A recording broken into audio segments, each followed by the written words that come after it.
Los británicos impusieron una monarquía en Irak. Duró menos de 40 años y terminó con la masacre de la familia real. ¿Qué fue lo que sucedió?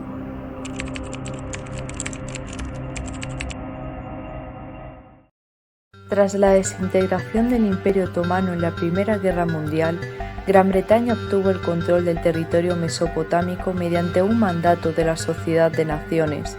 En 1921 se celebró una conferencia en El Cairo, en la que los británicos decidieron instalar a Faisal I como rey, miembro de la dinastía chemita y aliado de los británicos.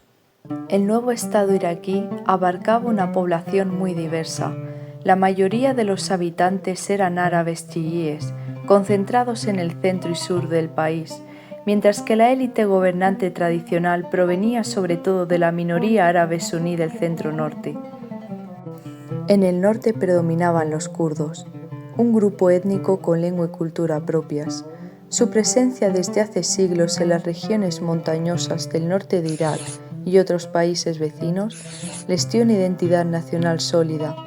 Esta larga historia, junto con sus costumbres y formas de organización, fortaleció su aspiración de conseguir autonomía política o incluso formar un Estado propio. Tras la Primera Guerra Mundial, se les había prometido un Estado propio en el Tratado de Sèvres, promesa que no se cumplió, lo cual generó un profundo resentimiento.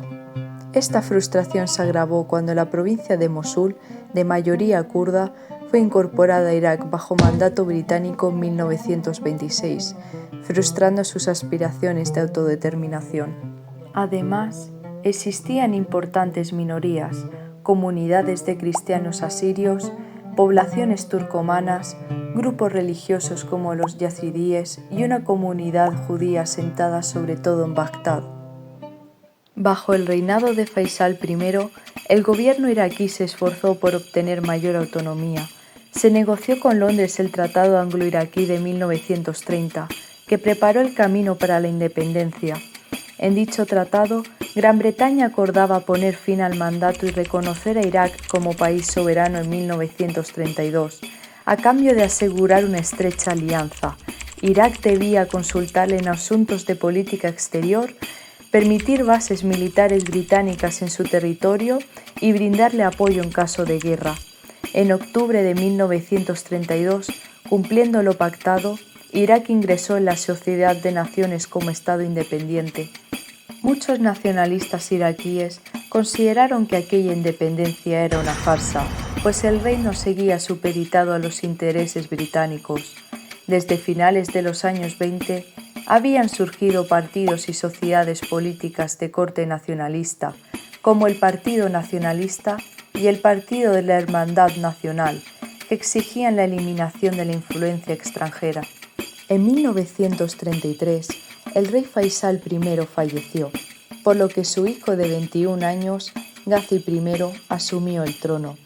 El joven rey carecía de la experiencia de su padre, y durante su breve reinado el poder real quedó en manos de políticos y militares.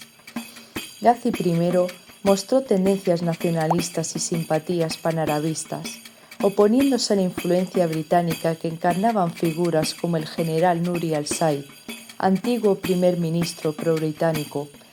De hecho, el panorama político se polarizó entre una facción pro-británica liderada por Nuri al-Said y una facción nacionalista encabezada por el primer ministro Rashid Ali, que exigía eliminar la presencia colonial. Ese mismo año, en el norte de Irak, ocurrió la masacre de Simel, cuando las fuerzas armadas atacaron aldeas de la minoría cristiana siria. Entre las víctimas había hombres, mujeres, ancianos y niños, y se calcula que murieron entre 600 y 1000 personas. Muchas aldeas fueron saqueadas y destruidas, y un gran número de asirios huyó para escapar de la violencia. Entre 1936 y 1941, Irak experimentó una serie sin precedentes de golpes de Estado militares casi anuales. El primero ocurrió en octubre de 1936, cuando el general Bakr Sirki, un kurdo que comandaba una división del ejército, tomó el poder derrocando al primer ministro legítimo.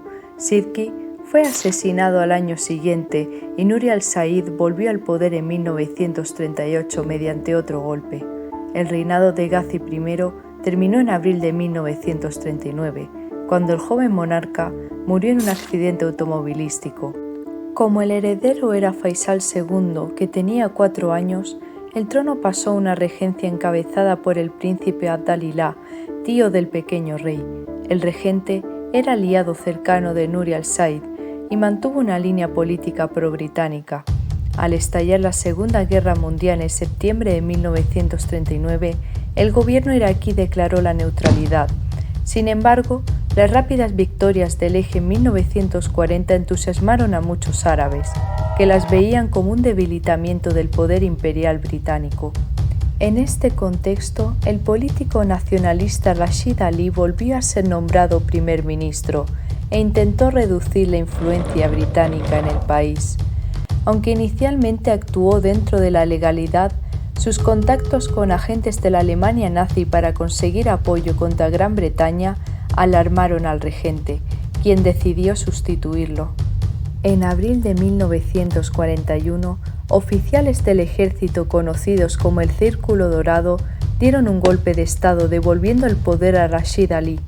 Como respuesta, Reino Unido ordenó la invasión de Irak de 1941, lo que marcó el comienzo de la guerra anglo-iraquí.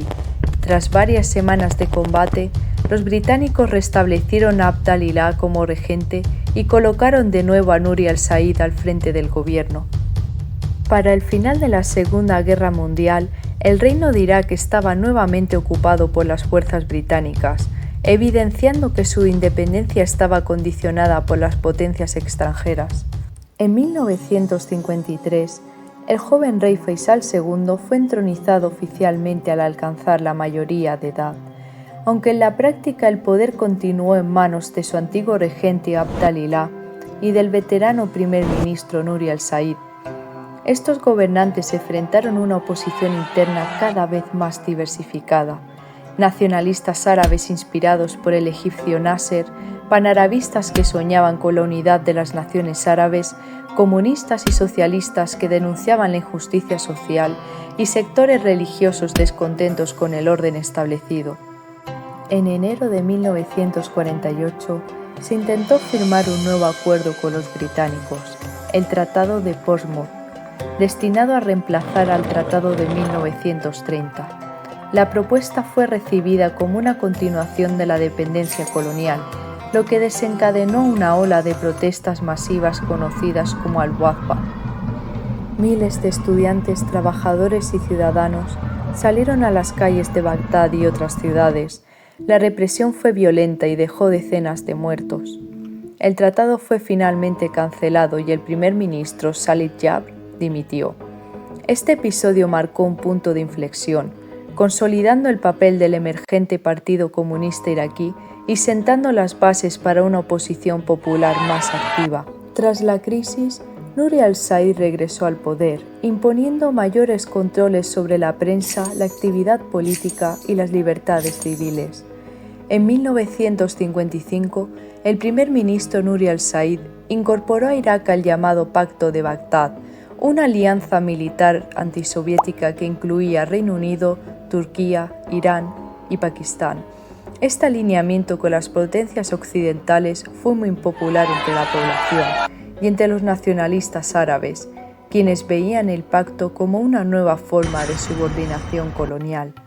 La postura de Irak contrastaba con la de países como Egipto, donde el líder Nasser promovía el neutralismo y el panarabismo, contrario a la injerencia extranjera. Las relaciones entre Irak y Egipto se tensaron. Nuri al-Said se oponía a Nasser, temiendo que su influencia revolucionara desestabilizara las monarquías tradicionales. A comienzos de 1958, el panorama regional cambió drásticamente con la unión de Egipto y Siria en la República Árabe Unida bajo el liderazgo de Nasser. Este avance del panarabismo naserista alarmó a las monarquías de Irak y Jordania, ambas gobernadas por la familia Hachemí. Como respuesta, en febrero de 1958 se anunció a la Federación Árabe de Irak y Jordania, presentada como contrapeso a la RAU. En julio de 1958, Irak se encontraba en una situación delicada. Jordania solicitó apoyo militar iraquí en el marco de la crisis del Líbano, mientras dentro del ejército se gestaba un complot encabezado por un grupo de oficiales inspirados por los oficiales libres egipcios. El detonante llegó cuando una brigada comandada por el general Abdul Karim Qasim y el coronel Abdul Salam Arif recibió la orden de desplazarse a Jordania. En lugar de continuar la marcha, el 14 de julio desviaron sus tropas hacia Bagdad y ejecutaron un golpe de estado que puso fin a la monarquía hachemí en Irak. El joven rey Faisal II, junto con el exregente Abdalilá y otros miembros de la familia real, fueron capturados y ejecutados por los militares esa misma mañana. Los insurrectos proclamaron de inmediato la República de Irak.